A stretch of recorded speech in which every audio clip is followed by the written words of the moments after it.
मेरा नाम रंजीत है। हम सब लोग एक ही घर में रहते थे। मेरे माता पिता, मेरे चाचा चाची और मैं। हमारा एक बड़ा सा घर था जहाँ दिन की शुरुआत माँ की आवाज़ से और रात का आखिर पिता की प्रार्थनाओं से होता था। लेकिन उस दिन सब कुछ बदल गया। मेरी इकलौती बुआ हमारे घर पर आई। मेरे पिताजी और चाचा जी की इकलौती बहन। उनके आने की खबर अचानक नहीं थी। उनके और फूफा जी के झगड़े हमेशा से चलते आ रहे थे, लेकिन इस बार वो अपना छोटा सा बैग लेकर दरवाजे पर खड़ी थीं। उनके साथ उनकी बेटी सारिका भी थी, छोटी उम्र की खामोश आंखों में सवाल लिए हुए। पिताजी ने दरवाज़ा खोला तो वो अंदर दाखिल हो गई, जैसे बरसों बाद कोई अपना घर लौट आया हो। माँ ने किचन से झांक कर देखा और सिर्फ इतना कहा, फिर आ गई। उनकी आवाज़ में नाराज़गी छुपी हुई नहीं थी। बुआ सोफे पर बैठते हुए कहने लगी, भैया, अब मुझसे उस आदमी के घर में और नहीं रह जाता। वो मुझे बहुत मारता है, मुझे इज्जत नहीं देता, हर बात पर झगड़ा करता है। बस अब मैं यहाँ आ गई हूँ, मुझे आप लोगों के साथ रहना है। सब लोग थोड़ी देर के लिए खामोश हो गए। फिर पिताजी ने बड़ी नरमी से उनसे कहा कि तुम्हारा घर वही है जहाँ तुम्हारा पति है। रिश्ते निभाने से बनते हैं, घर छोड़कर आ जाने से नहीं। बुआ जी की आंखों में आंसू आ गए, मगर चेहरे पर जिद थी। नहीं भैया, मैं वापस नहीं जाऊंगी, मैं अपनी बेटी के साथ यहीं पर रहूंगी। मेरी उम्र उस समय 12 साल थी। मैं सारिका के बराबर में बैठ गया, सब सुन रहा था। मेरी समझ में थोड़ा थोड़ा आ रहा था। अगले कुछ दिनों में घर का माहौल पूरी तरह से बदल गया। माँ और चाची की बातों में बुआ को लेकर छुपे हुए ताने आने लगे कि कुछ लोगों से घर बसाने नहीं आते, उजाड़ने आते हैं। एक दिन चाची किचन में बर्तन धोते हुए कहने लगी, देखना भाभी, रश्मि दीदी यहाँ सिर्फ मेहमान बनकर नहीं आई, हमारे घर पर कब्जा करने आई है। मेरे पिता इन सब बातों से बचने की कोशिश करते थे। वो सुबह जल्दी ऑफिस चले जाते थे, शाम को देर से घर आते और खामोशी से खाना खाकर कमरे में चले जाते। मैं एक दिन आंगन में खेल रहा था जब बुआ मेरे पास आई। उन्होंने मेरे सर पर हाथ रखा और कहने लगी, मेरा बेटा रंजीत, तू कितना प्यारा है, बिल्कुल मेरे भाई के जैसा है। मैंने हैरानी से उनकी तरफ देखा और कहा, बुआ, क्या आप हमेशा यही रहेंगी? उन्होंने हंसते हुए कहा, क्यों, तुम्हें यहाँ मेरा रहना बुरा लग रहा है क्या बेटा? मैंने कहा कि नहीं, बस ऐसे ही पूछ रहा था। तो वो कहने लगी कि मैं तुम सबके साथ रहना चाहती हूँ। सारिका के लिए भी ये घर बहुत अच्छा है, यहाँ तुम दोनों साथ पढ़ोगे, खेलोगे। उनकी आवाज़ में एक अजीब सा भरोसा छुपा हुआ था। सारिका मुझसे उम्र में 4 साल बड़ी थी। मैं उसे पढ़ाया करता था। वो बहुत कम बोला करती थी, बस सिर हिलाकर जवाब दिया करती थी। एक रात मैं पानी पीने उठा तो मुझे माँ और पिताजी की आवाज़ सुनाई दी। वो शब्दों में बहस कर रहे थे। माँ पिताजी से कह रही थी कि वो तुम्हारी बहन है, लेकिन उनकी हरकतें हम सबको बर्दाश्त करनी पड़ेगी। पिताजी ने थके हुए शब्दों में कहा, मैं उसे कैसे यहाँ से निकालूं? वो मेरी बहन है। माँ ने कहा, मैं तुम्हारी पत्नी हूँ, लेकिन मेरी जगह तुम्हारी बहन ने ले ली है। इस घर में मैं दरवाजे पर खड़ा रहकर सारी बातें सुनता रहा। मैंने पहली बार महसूस किया था कि रिश्तों का वजन भी होता है और कभी कभी वो इतना भारी हो जाता है कि घर की दीवारें भी हिलने लगती हैं। बुआ हर समय घर में मौजूद रहती, जैसे वो मेहमान नहीं, हमारे घर की मालकिन हो। काम कुछ नहीं करती थी, बस सबके कामों में कमियां निकाला करती थीं। चाची ने मुझसे कई बार कहा था कि तुम अपनी बुआ के पास मत बैठा करो, उनकी बातों में जहर होता है। मुझे किसी की बात समझ नहीं आती थी, बस इतना पता था कि कुछ ठीक नहीं हो रहा। वो घर जो कभी खुशी और हंसी से भरा हुआ रहता था, अब शिकायतों से भर चुका था। मुझे लगा कि सब कुछ ठीक हो जाएगा, लेकिन जैसे जैसे दिन गुजरते गए, घर में तंगी बढ़ती गई। बुआ को हमारे घर में रहते हुए 3 साल गुजर चुके थे। वक्त के साथ सबने एक दूसरे की मौजूदगी को कबूल करना सीख लिया था। बुआ हमारे घर में अपनी जगह मजबूत कर चुकी थी। माँ खामोश हो गई, चाची अलग अलग रहने लगी, पिताजी और चाचा जी बीजी रहने लगे। सारिका हमारे साथ स्कूल जाने लगी थी। वो काफ़ी बदली बदली सी रहने लगी थी, बात कम करती थी, ज़्यादातर बुआ के साथ ही दिखाई देती थी। एक दिन बुआ जी के पति हमारे फूफा जी घर के दरवाजे पर आए। चाची ने आकर इस बात की खबर बुआ को दी। बुआ ने जब ये खबर सुनी तो फौरन बाहर निकल आई। उनके चेहरे पर हैरानी और बेचैनी दोनों थी। फूफा जी कुछ कहने की कोशिश कर रहे थे। उन्होंने बुआ जी से कहा कि रश्मि, मुझे तुमसे बात करनी है। बुआ ने धीरे से कहा कि तुम्हारे और मेरे बीच में अब कुछ नहीं बचा हुआ।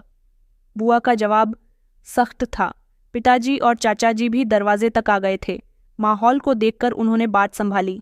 फूफा जी से कहा कि अंदर आ जाइए, बैठकर बात करते हैं, मामला बैठकर ही सुलझते हैं। सब लोग अंदर आकर बैठ गए। काफ़ी देर तक बातचीत हुई। हम सब कमरे से बाहर थे, लेकिन आवाज़ साफ सुनाई दे रही थी। फूफा जी ने कहा कि रश्मि, 3 साल हो गए, मैं सुधर गया हूँ, हमारी बेटी की खातिर प्लीज़ घर वापस चलो। उनकी आवाज़ में सच्चाई थी। बुआ कहने लगी कि सुधार लिया है, तुम कभी नहीं सुधर सकते। तब कहाँ थे जब हर बात पर हाथ उठाया करते थे। चाचा जी ने कहा कि रश्मि, तुमने अपने 3 साल मायके में गुजारे हैं, मैंने कभी तुमसे कुछ नहीं कहा। अब तुम्हें अपने पति के साथ उसके घर चले जाना चाहिए। बुआ खामोश हो गई और धीरे से कहने लगी कि मैं तो सिर्फ अपनी बेटी की खातिर यहाँ पर रह रही थी। अगले दिन बुआ ने अपना सामान पैक करना शुरू कर दिया। घर का माहौल थोड़ा बदला बदला सा था। पिताजी खुद जाकर उन्हें स्टेशन छोड़ आए। जाते समय बुआ जी ने मुझसे कहा कि बेटा, हमेशा अपनी पढ़ाई में ध्यान लगाना। मैंने उनका हाथ पकड़कर कहा कि बुआ, आप फिर कब आओगी? उन्होंने कहा कि हाँ बेटा, ज़रूरत पड़ी तो ज़रूर आऊँगी। उन्होंने कुछ देर मेरी आंखों में देखा, फिर कहने लगी कि अब सब कुछ ठीक हो जाएगा। उनके जाने के बाद घर में अजीब सा सुकून छा गया था। ऐसा लगा जैसे कोई भारी बोझ हट गया हो। माँ और चाची भी खुश थीं। रात का खाना सब लोगों ने साथ बैठकर खाया। अगले दिन मैं और सौम्या आंगन में बैठे खेल रहे थे। सौम्या मेरे चाचा जी की बेटी थी, मुझसे उम्र में पूरे 2 साल छोटी थी। दोपहर का खाना खाने के बाद हम लोग ऊपर वाले कमरे में खेलने के लिए चले गए। हम लोग कमरे में बिखरे खिलौनों से खेल रहे थे। मैंने सौम्या से कहा कि चलो आंख मिचौली खेलते हैं। मैंने अपनी आंखों पर पट्टी बांध ली थी और फिर 3 तक गिनने लगा, जबकि नीचे से कुछ जलने की बदबू आने लगी। मैंने फौरन अपनी आंखों से पट्टी हटाई।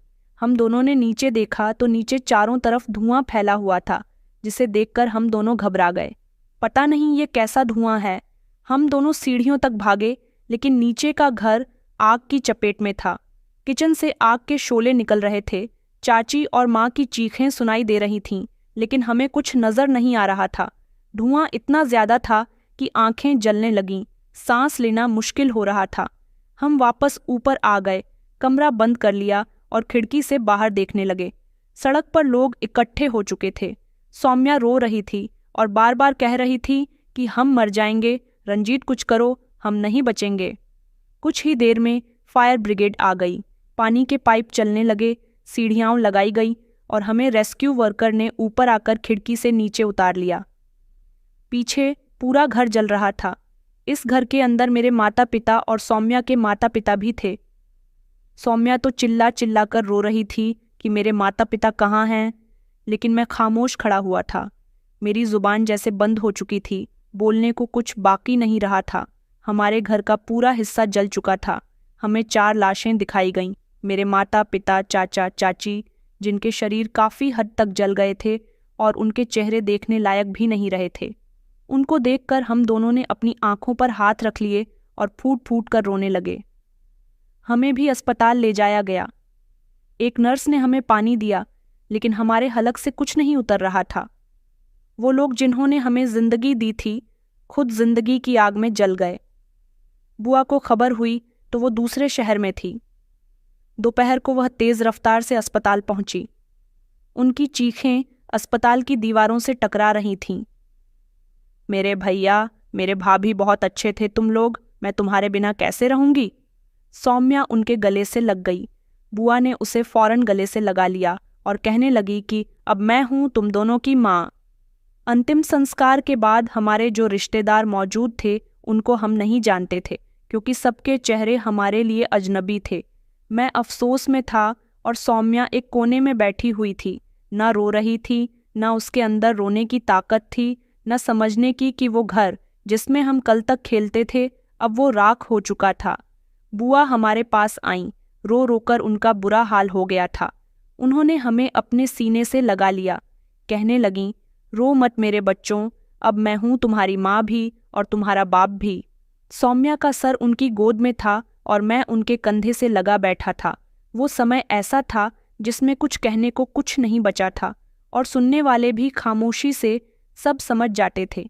शाम तक बुआ हमें अपने साथ अपने घर ले जाने की तैयारी कर रही थीं। वो हमें बाजार लेकर गईं, हमारे लिए नए कपड़े दिलवाए, अस्पताल से लेकर मोहल्ले तक हर जगह के कागजात संभाले। मैंने उस दौरान उनके चेहरे पर किसी तरह की थकान नहीं देखी थी। ऐसा लगता था जैसे वो कुछ करके दिखाना चाहती हैं। बुआ हमें गाड़ी में बैठाकर एक तंग मोहल्ले में लेकर आई थीं। ये उनका अपना शहर था जहां उनकी शादी हुई थी। 2 मंजिल का एक छोटा सा मकान था जिसमें पुराने गमले रखे हुए थे और एक छोटा सा आंगन। सामने ही सारिका खड़ी थी और उसके साथ उसका छोटा भाई भी था जो मुझसे थोड़ा ही बड़ा होगा। बुआ ने कहा कि अब ये दोनों हमारे साथ हमारे घर में रहेंगे। जैसे तुम हो वैसे ही ये भी मेरे बच्चे हैं। सारिका ने हल्के से सर हिलाया और एक कमरे की तरफ इशारा किया। ये कमरा साफ है, इनके लिए ठीक रहेगा। पहली रात सौम्या मेरे साथ फर्श पर बिछी दरी पर सोई थी। उसे नींद नहीं आ रही थी। उसने पूछा, क्या हम यहाँ रहेंगे रंजीत? मैंने आंखें बंद करते हुए कहा, शायद। बुआ ने तो यही कहा है कि अब वो हमारी माँ है। सौम्या कहने लगी, माँ तो माँ होती है, माँ की जगह कोई नहीं ले सकता। मैंने उसे कोई जवाब नहीं दिया। अगले दिन बुआ ने हमें स्कूल से एडमिशन कार्ड लाकर दिखाए। कहने लगीं कि तुम दोनों की पढ़ाई यहाँ से जारी होगी, मैं हर कीमत पर तुम्हें पढ़ाऊंगी। सौम्या ने दबे शब्दों में कहा, लेकिन सारिका तो स्कूल नहीं जाती। बुआ ने ठंडी सांस ली। बेटा, अब वो बड़ी हो गई है, घर के कामों में हाथ बटाती है। तुम दोनों अभी बच्चे हो, तुम्हें शिक्षा हासिल करनी है। फूफा जी हमें घर में कम ही नजर आते थे। अगर आते भी तो खामोश रहते थे, जैसे कोई बोझ ढो रहे हों। एक बार जब मैं आंगन में खेल रहा था तब मुझे उन दोनों पति पत्नी की तेज आवाज़ें सुनाई दीं। फूफा जी कह रहे थे, कब तक तुम अपने भाइयों के बच्चों को पालोगी? हमारे अपने बच्चे भी तो हैं। बुआ ने जवाब दिया, उनका पालना तुम्हें नहीं, मुझे है और मैं उनको खुद पाल लूंगी। तुम्हें क्यों तकलीफ हो रही है? उस दिन मुझे अंदाज़ा हो गया था कि अंदर उन दोनों के बीच झगड़ा हो रहा है, लेकिन बुआ झगड़े को हमारे सामने जाहिर नहीं होने दे रही थीं। सारिका ने सौम्या को किचन का काम सिखाना शुरू कर दिया था। यहाँ सब कुछ साथ चलता है, पढ़ाई भी, बर्तन भी, सफाई भी। लेकिन परेशान ना हो, मैं भी काम कर लेती हूँ। सारिका के शब्दों में नरमी थी, लेकिन उसकी आंखों में कभी भी अजीब सा खिंचाव नहीं आता था। मेरी नई किताबें आ गई थीं। बुआ खुद जाकर लेकर आई थीं। मैंने उन्हें एक रात सिलाई मशीन पर बैठे देखा। जब सब सो चुके थे तब वो कपड़ों को नाप के साथ काट रही थीं। फिर उनकी आंखें बार बार नींद की वजह से झपक रही थीं। मैंने उनके पीछे से जाकर कहा, बुआ जी, आप कब सोती हो? उन्होंने पीछे पलटकर देखा और मुस्कुराकर जवाब दिया, बेटा, तुम्हारे सपने पूरे हो जाएंगे। तब मैं कुछ नहीं कह सका, बस चुपचाप वापस अपने बिस्तर पर आकर लेट गया। लेकिन अब नींद कम और सोच ज्यादा आने लगी थी। कई दिन इसी तरह से गुजर गए। घर का हर कोना हमें हमारे माता पिता की याद दिलाता था, लेकिन अब वो आंगन, वो सीढ़ियाँ और वो सिलाई मशीन की आवाज़ हमें यह भी सिखा रही थी कि शायद कुछ लोग अपनों से ज़्यादा अपने होने का हक अदा कर देते हैं। मुझे नहीं पता था कि वो मोहब्बत जो आज मेरी हिफाजत बनी हुई है, एक दिन मेरे लिए सबसे बड़ी परीक्षा बन जाएगी। हम सिर्फ जिंदा रहना सीख रहे थे और जिंदगी हमें हर रोज़ नया सबक सिखा रही थी। एक दिन सौम्या ने मुझसे कहा, कभी कभी लगता है बुआ बहुत अच्छी हैं, लेकिन उनकी आंखों में कुछ छुपा हुआ होता है, जैसे वो कुछ कहना चाहती हैं लेकिन कहती नहीं हैं। मैंने हंसते हुए कहा, शायद हमें ज़्यादा सोचने की आदत हो गई है। हम दोनों खामोश हो गए। जिंदगी रुक ले रही थी और हम बस उसे झेलने की कोशिश कर रहे थे। हमें बुआ के घर आए हुए अभी 6-7 हफ्ते ही गुजरे थे, लेकिन इन दिनों में कुछ बदलाव आने लगा था। सुबह की शुरुआत बुआ की मशीन चलाने की आवाज़ से होती थी। वो सुबह को 5 बजे के बाद ही काम पर बैठ जाती थीं। उनके कमरे में कपड़े के धागे, कतरने और ऑर्डर की लिस्ट बिखरी हुई रहती थी। सारिका नाश्ता बनाती थी, सौम्या उसका हाथ बंटाया करती थी और मैं स्कूल की तैयारी करता था। बुआ सबसे आखिर में नाश्ता करती और अक्सर खाते खाते ही दोबारा मशीन पर जाकर बैठ जाती थीं। उनके पति मतलब हमारे फूफा जी अक्सर दिन भर घर से गायब रहते। शाम को आते तो आंखें लाल होती थीं, कदम लड़खड़ा रहे होते, जो कुछ कहते नहीं थे, बस सीधे अपने कमरे में जाकर लेट जाते थे। एक दिन मैंने बुआ से पूछ लिया, फूफा जी को क्या हो गया? उनकी तबीयत रोज खराब रहती है। बुआ ने सिलाई रोकते हुए कहा कि बेटा, वो बीमार नहीं हैं, अपनी मर्जी के बीमार हैं, तुम बस अपनी पढ़ाई पर ध्यान दिया करो। मुझे उनका जवाब अधूरा सा लगा, लेकिन मैं खामोश हो गया। बुआ मेरे स्वामी और सारिका के बीच फर्क नहीं करती थीं। मेरे लिए तो उनकी तरफ से एक अलग ही अटेंशन थी। वो अक्सर मेरे सर पर हाथ फेर कर कहती थीं कि रंजीत, तुम में मुझे अपने भैया की झलक दिखाई देती है। तुम ही हो जो मेरे भैया का नाम रोशन करोगे। एक दिन मैं स्कूल से आया तो वो दर्जे की दुकान से बहुत सारे ऑर्डर्स सिलने के लिए लाई थी। मैं हैरान हुआ। मैंने कहा, बुआ, इतने सारे कपड़े हैं, ये सब आपको सिलने हैं? उन्होंने कहा कि हाँ बेटा, महीने का खर्च निकालना है। अब तुम बड़े हो रहे हो, तुम्हें समझना होगा कि ये सब इसी तरह से नहीं चलता। मैंने अपनी कॉपी उनके सामने रखी और कहा कि बुआ जी, आज टीचर ने मुझसे कहा है कि मुझे स्कॉलरशिप मिल सकती है। उन्होंने फौरन मेरी कॉपी खोलकर देखी और खुशी से मुझे गले लगा लिया। कहने लगी कि बेटा, मुझे तुम पर गर्व है।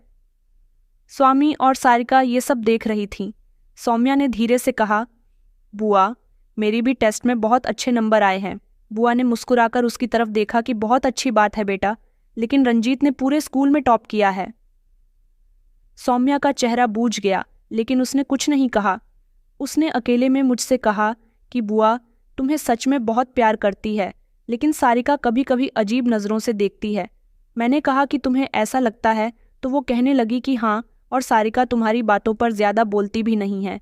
मैंने बात टाल दी। मुझे सारिका से कोई शिकायत नहीं।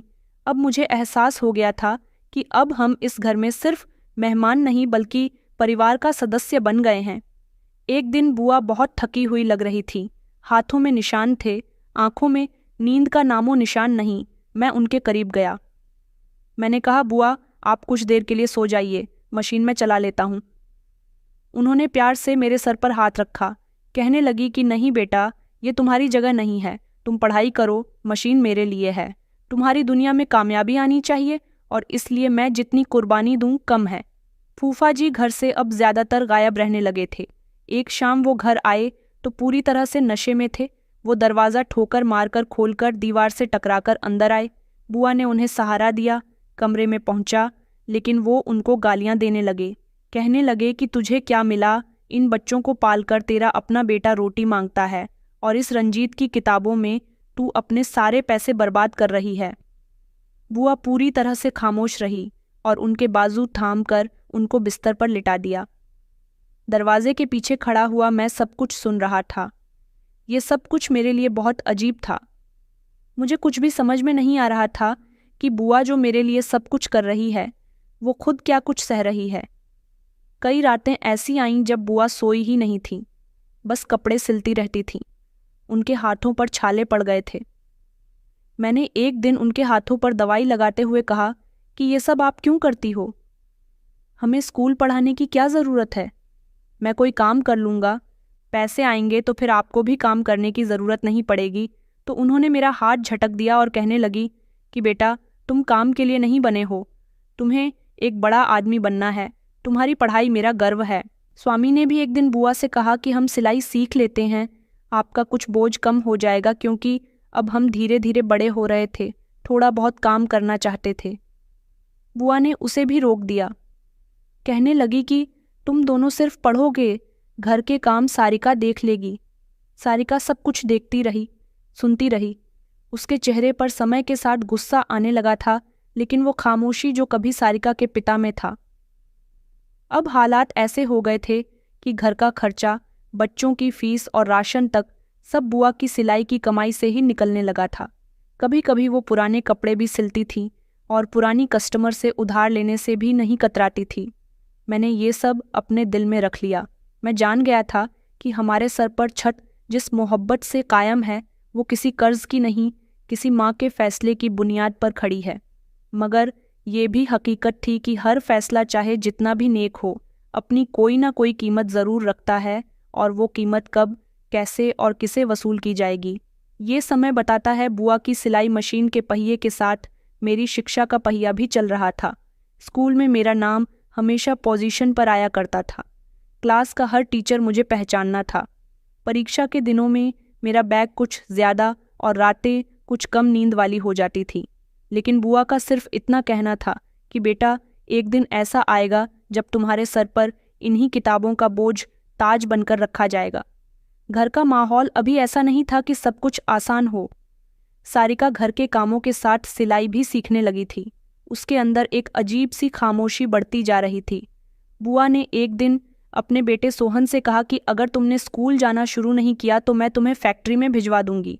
सोहन हंसते हुए कहने लगा कि रंजीत भैया है तो स्कूल जाने के लिए सोहन की उम्र काफ़ी हो चुकी थी और वो पढ़ना लिखना ही नहीं चाहता था।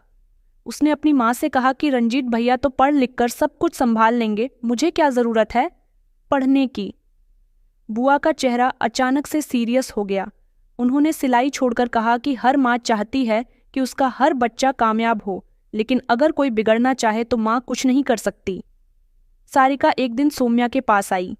दोनों छत पर बैठी हुई थी। उसने सोम्या से कहा, यह घर कभी तुम्हारा नहीं होगा सोम्या, लेकिन तुम सबकी लाडली बन गई हो। सौम्या ने उसे चौंक कर देखा और कहा, क्या मतलब है तुम्हारा? सारिका ने थोड़ी देर खामोश रहकर कहा कि छोड़ो, तुम कभी भी इस बात को नहीं समझोगी। मुझे ये बातें देर से पता चली, लेकिन इतनी देर से भी नहीं कि नज़रअंदाज की जा सके। स्कूल में मेरे एग्ज़ाम चल रहे थे। हर दिन एक नई जंग। एक दिन मेरा पेन खो गया तो बुआ ने रात को अपना सिलाई का काम रोककर पहले मुझे पेन दिलवाने के लिए दुकान का चक्कर लगाया। वो वापसी पर काफ़ी थकी हुई थी, लेकिन उनके चेहरे पर मुस्कुराहट थी। उन्होंने कहा कि तुम्हारी पढ़ाई में किसी चीज़ की कोई कमी नहीं होनी चाहिए, इसलिए मैं हर दुकान के चक्कर लगा लूँगी।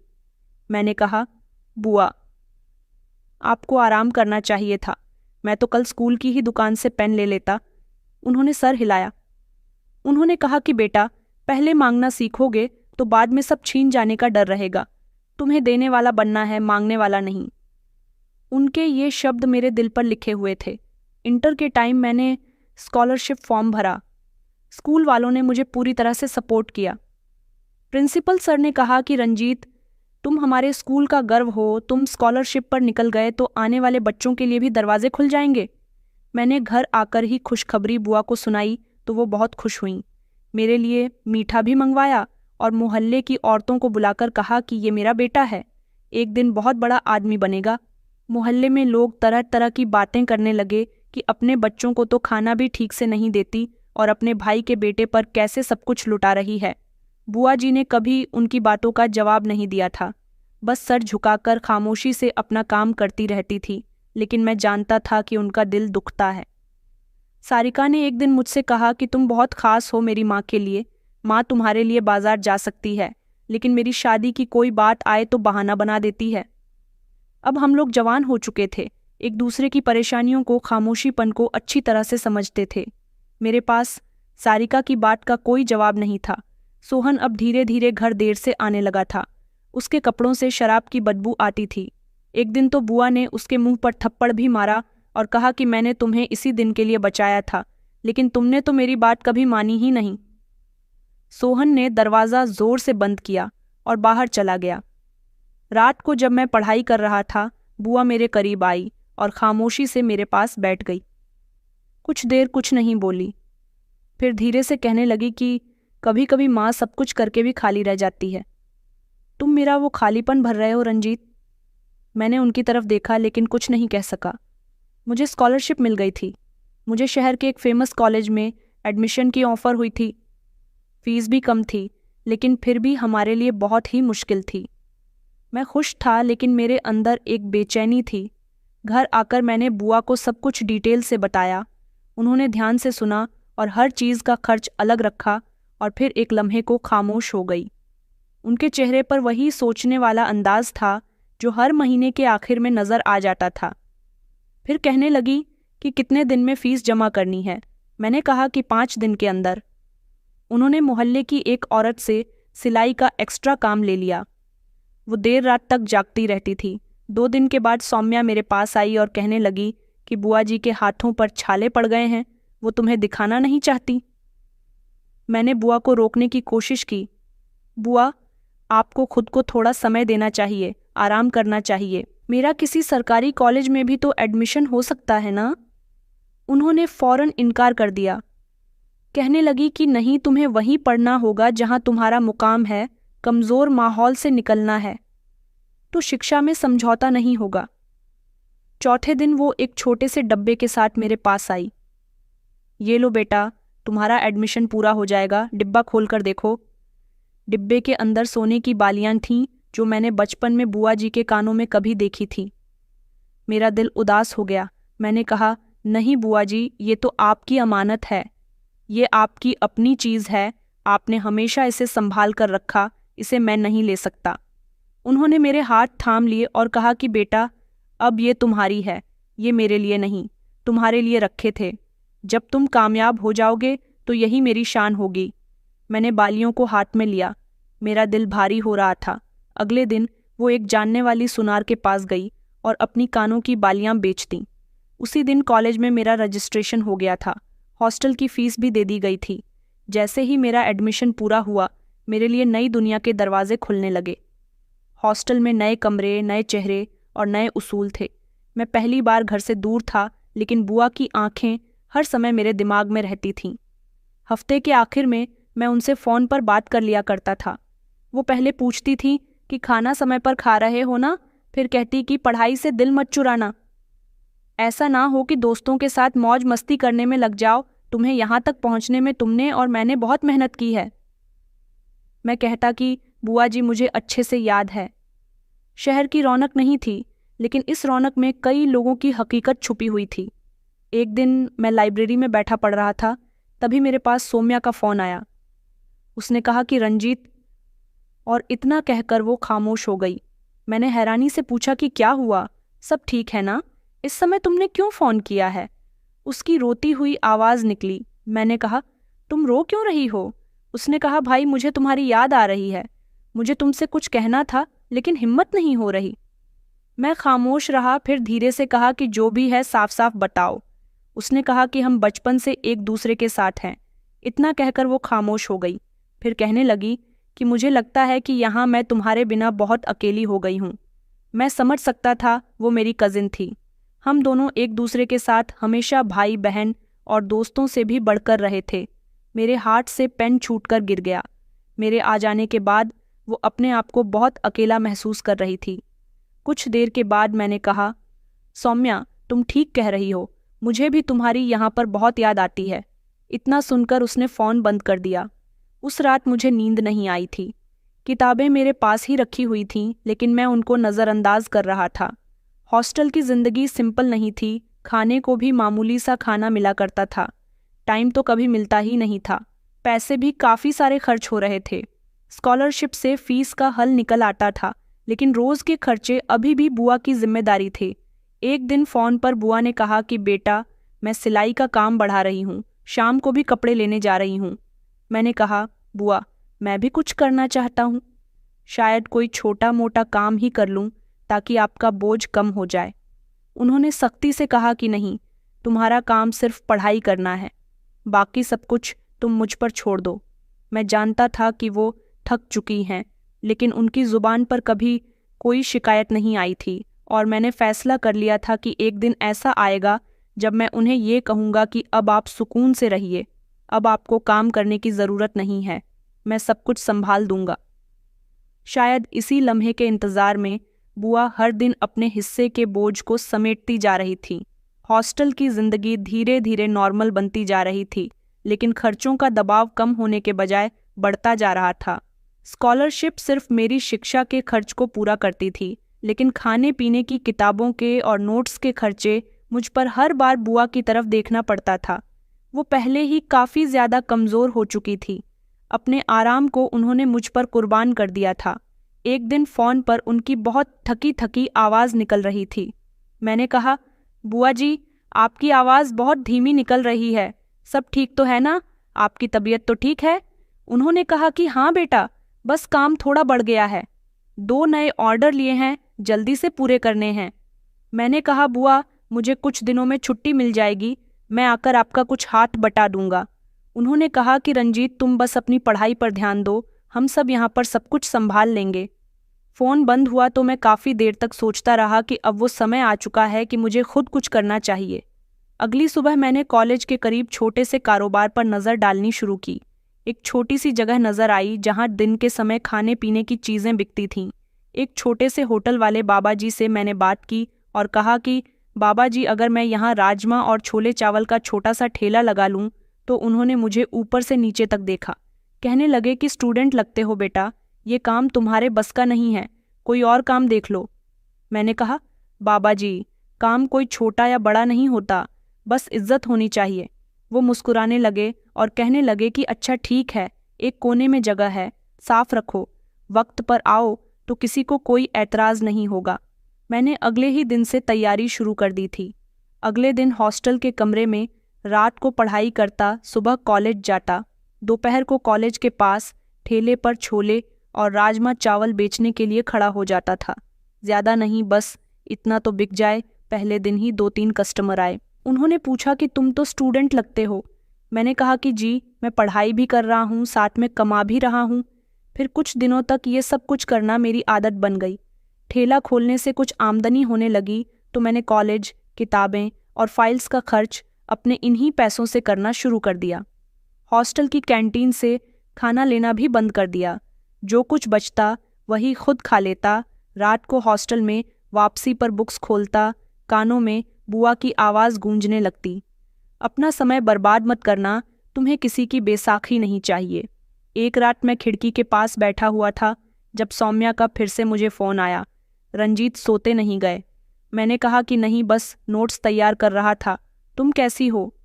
कुछ देर की खामोशी के बाद उसने कहा कि बुआ जी की तबीयत अब पहले जैसी नहीं रही। सिलाई करते करते उनकी कमर में दर्द रहने लगा है। मैंने कहा, उन्होंने तो मुझे कुछ नहीं बताया। हाँ, वो तुम्हें नहीं बताएंगे, हम भी कुछ नहीं बताते, लेकिन मैं सब कुछ देख रही हूँ। वो अपने आप को थका रही है। सारिका भी अलग अलग रहने लगी है।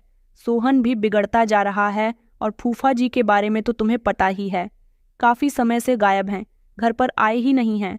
बुआ जी को उनकी कोई फिक्र नहीं है। वो समझ गई हैं कि नशे की हालत में कहीं मर गए होंगे। मैंने कहा, सारिका अलग अलग रहने लगी है, इसका क्या मतलब? सौम्या ने बताया कि वो सिर्फ अपने काम से काम रखती है। शायद बुआ का बर्ताव उसे अच्छा नहीं लगता। वो कहती है कि तुम लोग ही मेरी माँ के लिए सब कुछ हो, हम कुछ नहीं हैं। मैंने कहा, क्या ये सब कुछ मेरी वजह से हो रहा है सौम्या? उसने कहा, तुम्हारी वजह से नहीं, माहौल बदल गया है, सबके दिलों में कुछ न कुछ इकट्ठा हो रहा है। मैं खामोश हो गया। सौम्या की आवाज़ आज कुछ धीमी और थकी हुई निकल रही थी। मैंने कहा कि तुम ठीक हो सौम्या? तो वो खामोश हो गई और फिर धीरे से कहने लगी कि मुझे कुछ दिनों से बुखार हो रहा है। बुआ जी कहती हैं कि तुम बिल्कुल ठीक हो, तुम्हारे सब बीमार होने के बहाने हैं। कहती हैं कि घर के काम करो, घर के काम करने से सेहत बनी रहती है। मैंने कहा, तो तुम खुद डॉक्टर के पास चली जाती। उसने कहा कि नहीं, मैं डॉक्टर के पास नहीं गई, वहाँ जाती तो डॉक्टर को पैसे कहाँ से देती। सारिका कहती है कि अब मुझे भी सिलाई सीखनी चाहिए, लेकिन बुआ तो सिर्फ तुम्हारी पढ़ाई पर ही ध्यान देती है। सौम्या की आवाज़ में आज वो थकान थी। मैंने कहा, सौम्या, तुम अपने आप को अकेला मत समझना, बस परीक्षा खत्म होने दो, मैं आ जाऊंगा, हम मिलकर कुछ बेहतर सोचेंगे। तुमसे बात करके मुझे कुछ हल्का महसूस होता है। मैंने कहा कि मैं अपने पैरों पर खड़ा होना चाहता हूँ। सारिका को भी बुआ जी से शिकायत रहती है कि वो उसकी शादी नहीं करना चाहती। सबसे पहले मैं कामयाब होने के बाद सारिका की शादी करवाऊंगा और फिर तुम्हारे लिए भी एक अच्छा सा हमसफ़र देखकर तुम्हें भी विदा कर दूंगा, क्योंकि अब तुम भी मेरी जिम्मेदारी हो। चाचा चाची तो नहीं रहे, लेकिन तुम फिक्र मत करना, तुम्हारा भाई है तुम्हारा ख्याल रखने के लिए। सौम्या से बात करने के बाद मेरा दिमाग उलझ गया था। किताबों पर लिखे हुए शब्द धुंधले धुंधले से नजर आने लगे। अगले दिन मैं अपने काम पर वापस गया। कस्टमर आते रहे, कुछ खाने की तारीफ करते तो कुछ कीमत पर बहस करते, लेकिन मैं बार बार यही सोचता रहा कि मुझे जल्द से जल्द कामयाब होना है, क्योंकि अब ये सिर्फ शिक्षा का नहीं, बुआ जी, सौम्या और मेरे अपने वजूद का सवाल बन चुका था। मैंने पैसों की बचत करनी शुरू कर दी थी, खाने में कमी कर दी, खुद पर कम खर्चा किया। कुछ ही हफ्तों में इतने पैसे बच गए थे कि अगले सेमेस्टर की फाइल्स खरीद सकूं। बुआ जी को जब इस बारे में बताया तो उन्होंने कहा कि मेरे रंजीत ने मर्द बनने का सबूत दिया है। मैं हंसने लगा और कहा कि बुआ जी, मर्द वो होता है जो माँ का बोझ हल्का कर दे, औरत का बोझ नहीं बढ़ाए। बुआ जी ने मुझे पहली बार इतने ध्यान से देखा था जैसे कुछ कहना चाहती हो, लेकिन जुबान बंद रखी। मैंने उनकी खामोशी नोट कर ली थी, लेकिन उस समय मेरे पास सिर्फ 2 रास्ते थे, मेहनत या हार। मैंने पहले वाला ऑप्शन चुना था। एग्जाम्स का दिन आ चुका था, तैयारी पूरी थी, लेकिन दिमाग में एक अजीब सा शोर था। एग्जाम देने के लिए दाखिल हुआ तो कमरे में बहुत सारे स्टूडेंट्स थे, कुछ कॉन्फिडेंस से भरपूर तो कुछ की आंखों में सपने ज़रूर थे। मैंने खामोशी से अपना रोल नंबर तलाश किया, बैठकर एक गहरा सांस लिया और अपना पहला एग्ज़ाम दिया।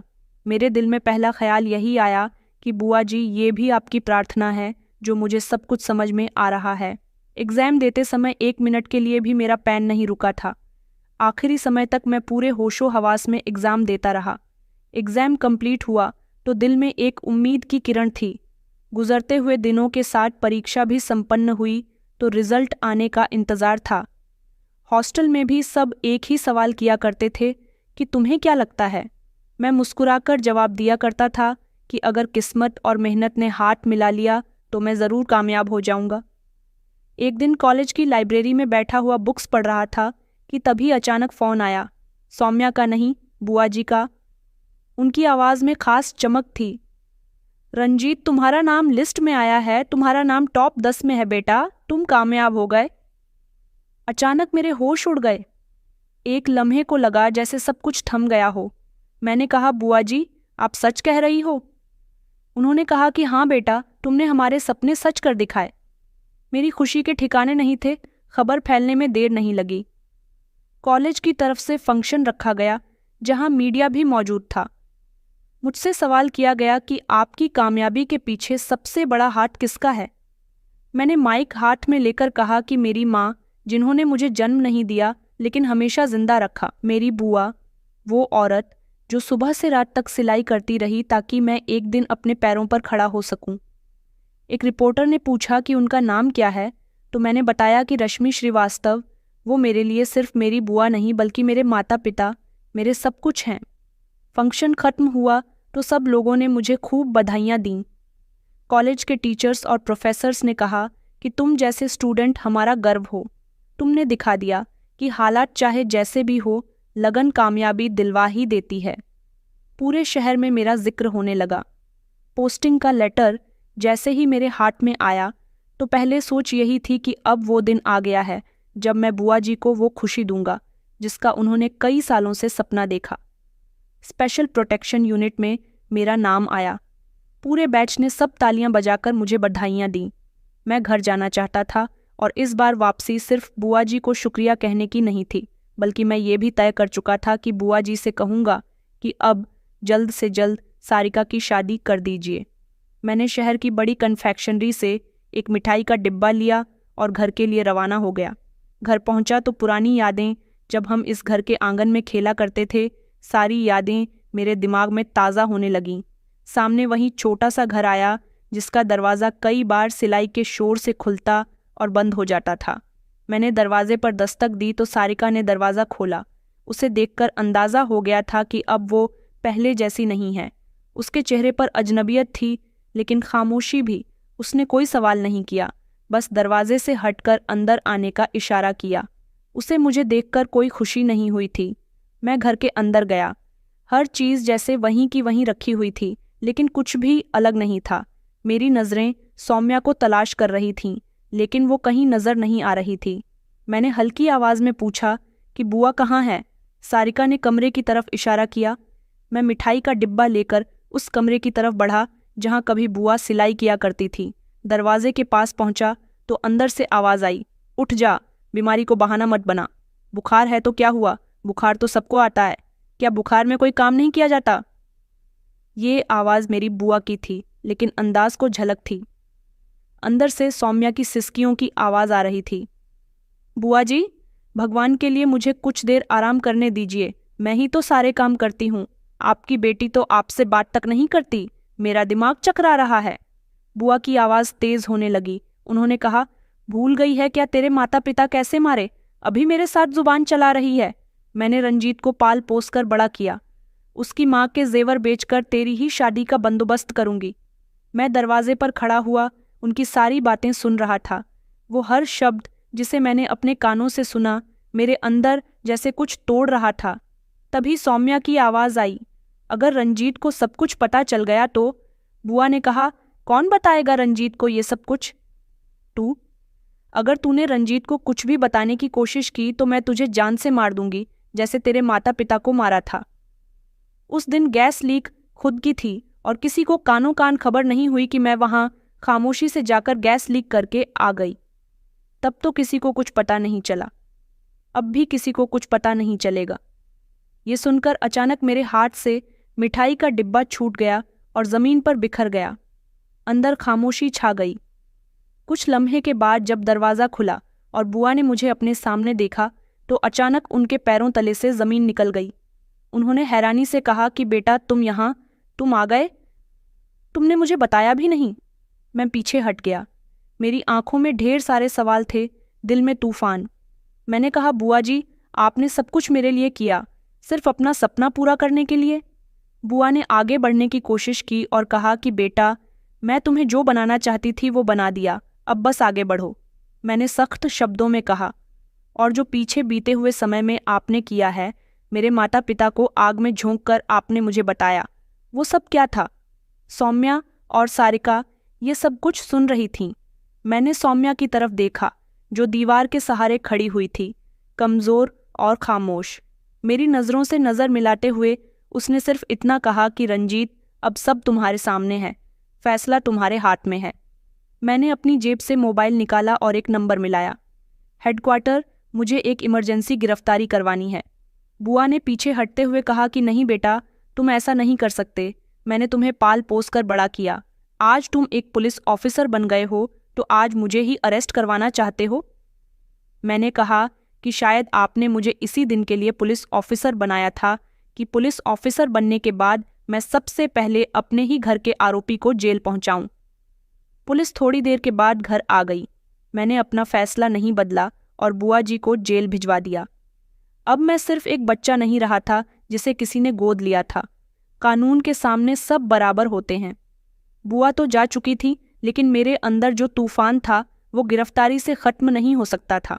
मैं वर्दी में मिठाई के डिब्बे के साथ उसी आंगन में खड़ा हुआ था जहां कभी सिलाई मशीन की आवाज़ें गूंजा करती थीं। सारिका भी आंगन में ही बैठ गई। सौम्या खामोशी से कमरे में चली गई।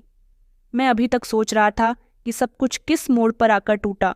वो औरत जिसे मैंने माँ समझा, जिसकी प्रार्थना में अपनी कामयाबी तलाश की, वहीं मेरे माता पिता की असली कातिल निकली। मैंने अपनी वर्दी उतारी, हाथ धोया और खामोशी से सौम्या के पास गया। तुम्हें ये सब कुछ कब से पता था और तुमने मुझे क्यों नहीं बताया? उसने कहा कि मुझे अभी कुछ दिन पहले ही पता चला था। शायद मैं तुम्हें कुछ बताती भी तो तुम मेरी बात का यकीन नहीं करते, क्योंकि वो तुम्हारे लिए सब कुछ थी। सौम्या के शब्दों में शिकायत नहीं थी, सिर्फ थकन थी। मैंने अपना सर पकड़ लिया। कितना बड़ा धोखा! मैंने तो हमेशा उन पर भरोसा किया। सौम्या ने मेरी तरफ देखा।